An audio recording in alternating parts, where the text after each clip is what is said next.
Hello, I am Tyler Anderson. I'm an area manager with Skyhawks, Minnesota. And tell us more about Skyhawks, Minnesota. Yeah, so it's a youth sports company. They're based out of Spokane, Washington, and they're all over the country.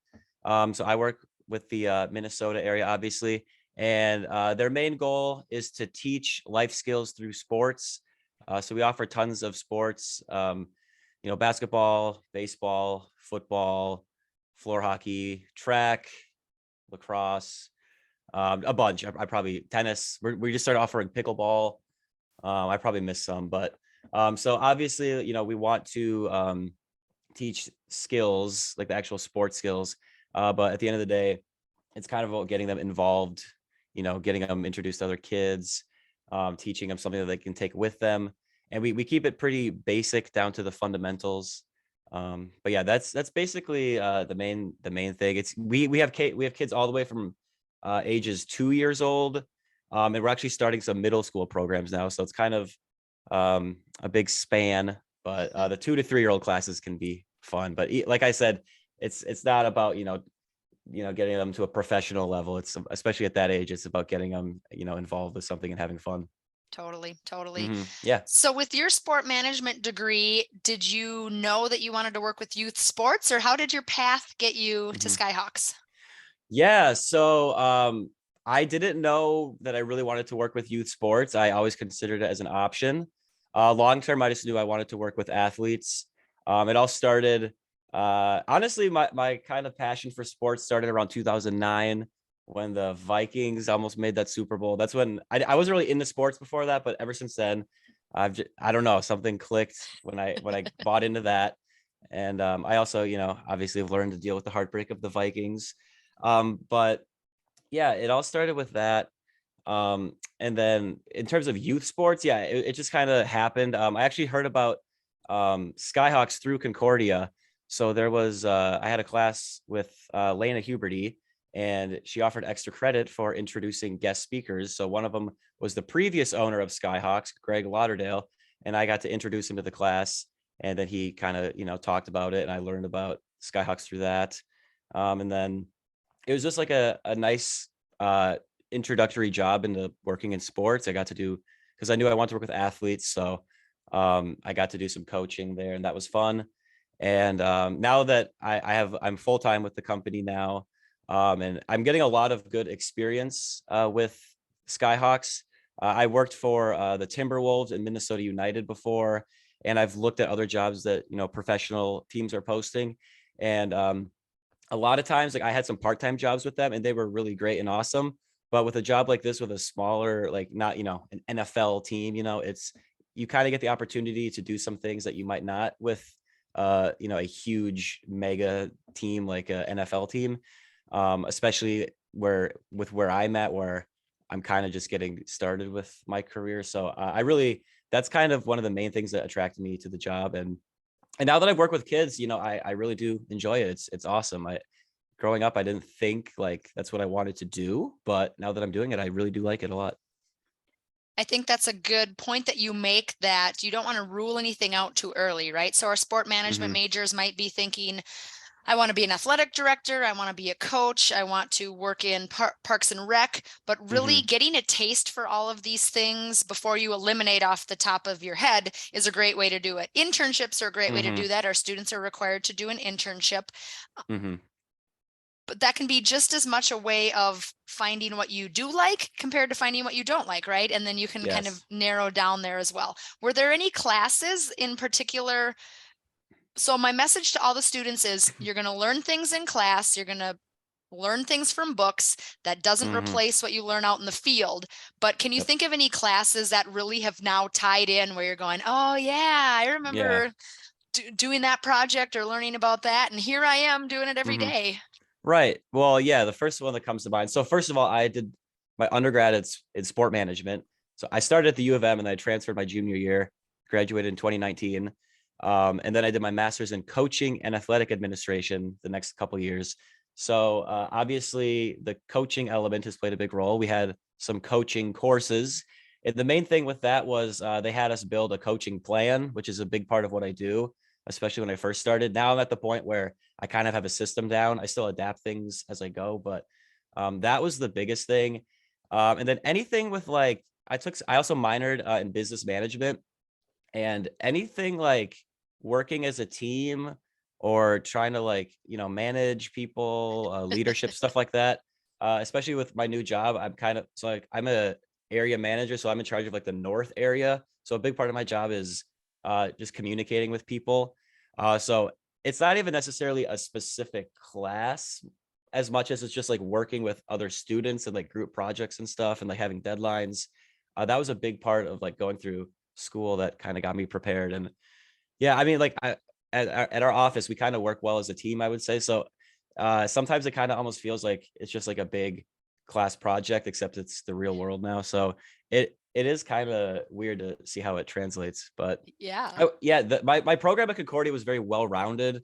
Like it wasn't like I was really focused on one thing. I just touched a lot on everything. So like Mhm. it was like sports law and nutrition and coaching and weightlifting and physiology stuff and kinesiology, and from the business perspective, it's like HR and managing and Mhm. accounting, all sorts of stuff. So a little bit of everything kind of Yeah. played a role. Yeah. Yeah.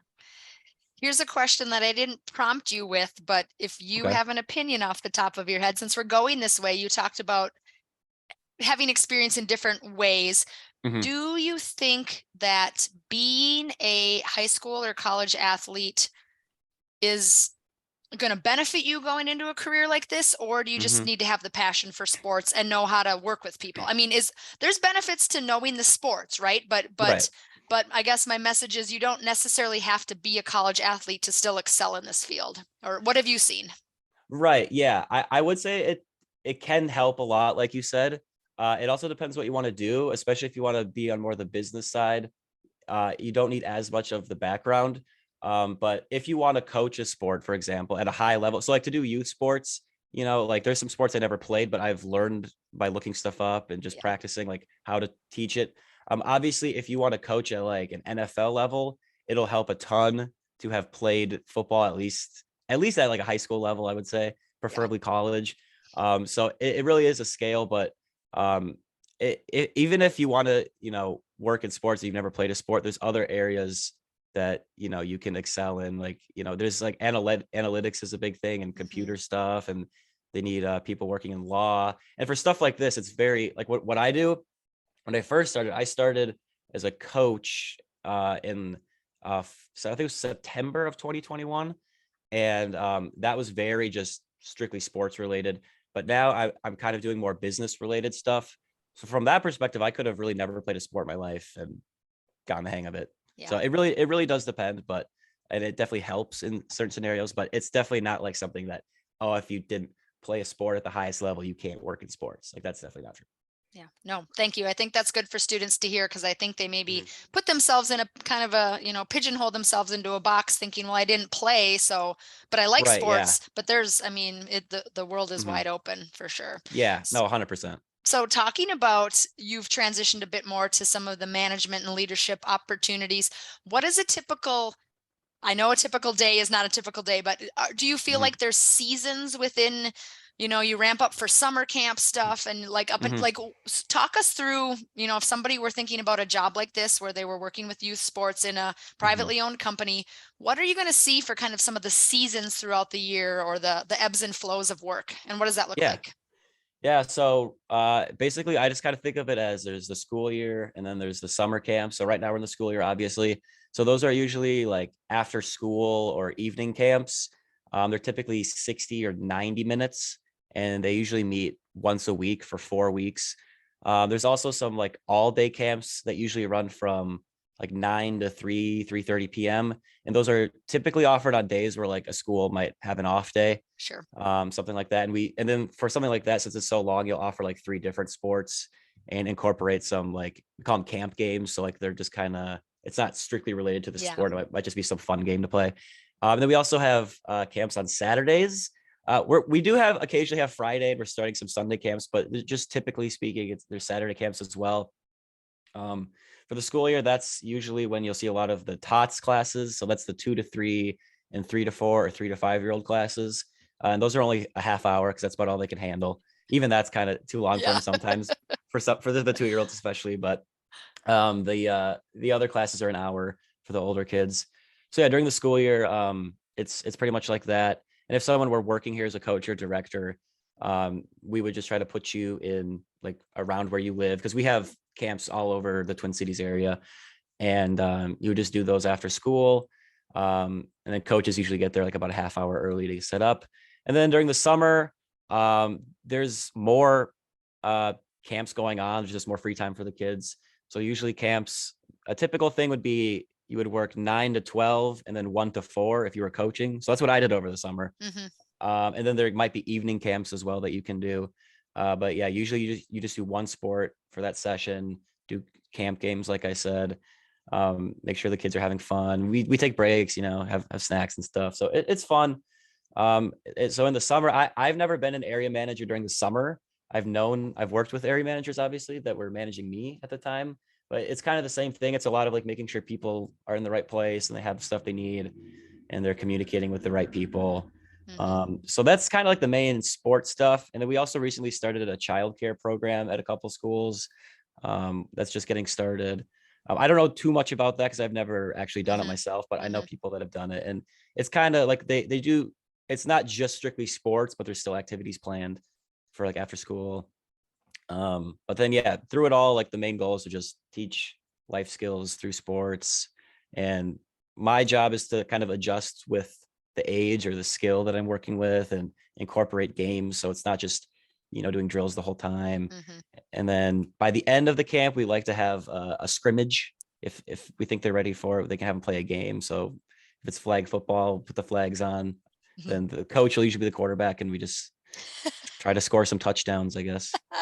Yeah. Perfect. So there's probably some coaches living out their lifelong dreams, right? With the Yes. 4 and Oh 5 year yeah. olds. Yeah. No, it's a lot of fun, Oh, especially if that like in basketball, if they need a sub and the hoops are low, it can be a lot of oh, fun for the fun. coaches. Yeah. So Tyler, it sounds like there's a lot of hands-on, but opportunities to learn. How do you yourself stay connected to what's going on in the industry, professional development, like other opportunities for meeting Hmm. people or staying current on trends and knowledge within Hmm. youth sports, but then also just, the sports culture in general? Yeah. So honestly, just talking at the office, especially with the owners, their names are Brian and Allison Hopkins.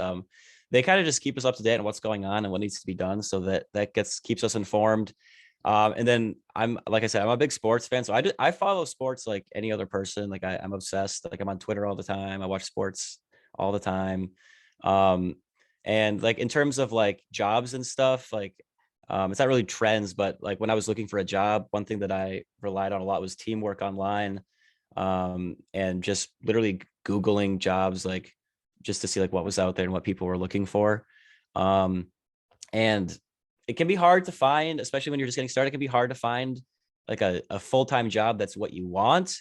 I will say, I found a lot of jobs that were in sales, and I didn't really want to do that as a career, but if you're interested in sales out there, if you're listening, there are a lot of opportunities for that. I can tell you that is a trend for sure. They always need people to sell. That wasn't for me, but it definitely helped knowing, like working here for so long and knowing people. So like I just kind of worked my way up, and I kind of just been working my way up ever since I first started working in sports. I just kind of started at the Y, and then I did part time with the Wolves and Minnesota United, and I volunteered. And I think pretty much every opportunity I took, I heard of through someone. Even though I was looking at the jobs online and stuff, I would say pretty much every job or opportunity I've gotten was someone told me about it and they like recommended me, or I knew, like in this case, I knew the owner very well at this point. I think that's a really good point to make, that it is Uh-huh. really who you know, and people can have this dream job in mind, and that's truthfully not going to be their first job probably. So you might have to take Probably not. something that has nighttime hours or weekends, or you might be Hmm. sweeping floors in the Target Center, what have you. But that's how you get noticed, right? And that's how you Hmm. meet people and network with them. And then, like you said, that is what leads to other jobs. So what kind of characteristics do you think are important for somebody if you were going to be hiring a new coach, or even if Hmm. you were looking for other teammates to join you? What kinds of personality slash power Hmm. skills should these people have? Yeah. You know, the knowing sports is one thing, but you also need to Hmm. Yeah, no, 100%. do some other things. Yeah, yeah. So yeah, I would say it's probably the same. So when I started as just a coach, like strictly coaching, and now that I'm doing more like stuff like in the office, I didn't mention that when I went through a typical day, but so that's kind of like how the camps are all run. So like for me or for another area manager or someone, like we also do stuff like in the office where it's like more business work and like, a lot of spreadsheets basically. Mm-hmm. um and communicating with people. But either through it all, I think the biggest things, whether it's like very introductory or if it's your first full-time job or even if you work for a while, I'd say like a big one is like reliability. So you want to make sure that you show up and you can be counted on. Nobody's perfect. Obviously, you don't want to mess everything up that you touch, but you want to make sure you're doing a good job and be reliable. And even if you make a mistake, you can learn from it and just make sure that you have your head on your shoulders and you're not just putting stuff off. So reliability is a big one. And then adaptability, ever since I took a strength finder test like years and years ago, and I remember that was my biggest strength. So I always remember that, especially in sports, like things can change very quickly. So, and without a lot of notice at times, Mm-hmm. even in youth sports, like things get moved around a lot and there's all sorts of stuff that happens. So just being able to roll with the punches and not let it, ruin your day if something doesn't go perfectly according to plan. You just kind of got to expect it. And if Mm-hmm. things go well, then it's a bonus. And if you need to adjust on the fly, you just kind of got to do the best you can. And then for me, a big thing that I pride myself on is doing quality work. I know a lot of people feel like they might just view a job as something where they get it done. And then as soon as they get it done, like that means they did it right, which is, that's one way to do it. But for me personally, I hate to be the guy that says I'm a perfectionist, but I'm a bit of a perfectionist, or at least I like to do things well. So I'll spend like maybe extra time on stuff that like double checking stuff to make sure it's okay. Like I said, we work a lot with like spreadsheets and like, making sure like numbers for like camps are up to date with who's enrolled and making sure the names are all, on the Mm-hmm. list and making sure coaches are where they need to be and all that. So I really like to double check stuff and just make sure I'm doing high quality work versus just doing it to get it done, if that makes sense. And then also the final thing would be like working as a team. Uh, it really helps to be able to talk to people, even if it's not like, even if you're not meeting like, the owner of the Lakers and they're getting you your dream job, just like within your office, just like being able to talk to people and, you help them, they help you work, strength in numbers type vibe. So those are probably the main things that I found. Great. Yeah. And thinking to, whether it's your first job out of college or even where you're at now, what is one thing that you've learned either personally or professionally that you didn't see in a textbook, you didn't Yeah. have anybody else tell you, you trial and error, either positive Hmm. or negative Yeah. or Right. both? Yeah, I got you. Um, well, one that I did see in a textbook was networking. So when they tell you to network, it is actually a real thing. I could do a better job of it myself. A lot of my networking is just through like the jobs that I work at. So even if you're not going to like networking like seminars, just if you have a job, at least just try to get to know the people around you. So that's a big one. And then just get involved while you're like in college because it'll help you once you're out to have those connections and have that experience. And like I said, it can be hard to find a job. And like pretty much every job I had came from like word of mouth or knowing someone. So that definitely helps.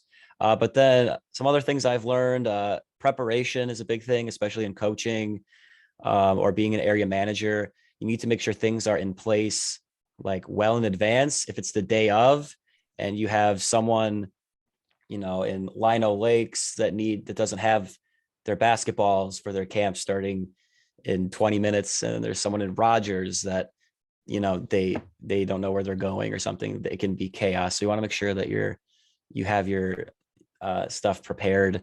So preparation, and then just it's kind of basic, but just giving effort, actually trying to do good work. Like I said, that's a big one. Mhm.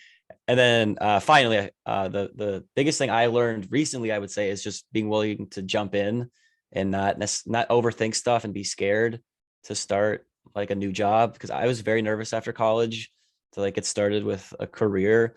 I don't know. It's probably just something I could work on, where like sometimes I feel like I'm not like necessarily as good as maybe someone else could do a job. But Once I started it, I learned like it's, you learn as you go, and no one's going to be perfect as they start. So like I kind of viewed it as, okay, I'm starting this job. Can I do it perfectly from day one? Probably not. So then I was nervous, but and I'm lucky to work with people who are like kind of guided me along the way. So that helped a lot. But just do it, just apply, get started. If it doesn't work out, you can always find something else. It's not the end of the world. Mhm. But I found that I really enjoy my role, and I've had a big impact on kids' lives, I would say, even if it's just sports. For a lot of these kids, it's their first time ever playing a Yeah. sport. So Yeah. it's really awesome. And especially it's really cool with them because then you get to really see them improve like by the minute pretty much. So it's really cool. Um, and yeah, it can be challenging, like having a job, like a full-time job. It's kind of, a new thing. Cause through college, I just had part-time jobs, and I was on the track and cross country team and taking classes. So I was pretty busy. I just worked when I could, but um, I I found that I'm more up to the task than I gave myself credit for. So I would just say don't sell yourself short. Yeah. These are great words of wisdom. Gosh, I feel like we should make a t-shirt or something. I'm down. All I'm right, okay with Tyler, that. any final thoughts for somebody thinking about a sport management, either bachelor's degree or master's degree, or thinking about this field at all? What would be one or Hmm. two nuggets of wisdom that you'd want to share with somebody? Yeah. So kind of like you kind of touched on this at the beginning, like you're not gonna have it all mapped out. You might not know what you want to do. So just try stuff, especially when you're in college. Just try stuff, get to know people, and you're gonna learn stuff that you do like and don't like. Like you kind of just said it perfectly at the beginning. That's kind of what I was gonna say. Is you just kind of learn as you go. Sometimes I get nervous about not knowing what exactly I'm going to do with my life, and I think most people do. Yeah. But I think it's definitely rare where someone wakes up from day one and they know what they're doing and it works out perfectly. And if they do, like, they probably know like the perfect person, and it just works out perfectly. So it's very rare for that to happen. So just try stuff like in at Concordia. Like even though I don't work in marketing, well, I mean, we do a little bit of that, but marketing isn't my main career. But I had an internship there, and I really liked it. And even though I'm not doing it as a career, I'm glad I learned a lot from it. And maybe someday, it'll come in handy, like if I have a marketing role of some capacity. Um, and yeah, just get involved with stuff, like try stuff. Like I said, I did some sales like seminars, and I'm glad I did it. And even though I don't want to work in sales, like cold calling and stuff like that, or doing group sales or anything, I still learned like pretty much any job has an element of sales to it. So like even though it's not my career, I still took something away from it. So there's really, as long as you're trying to explore, nothing's really going to be like a waste of time. And even if you took nothing from it, at least you can cross it off your list as something that you don't want to do, and that's just as valuable as finding out what you do want to do.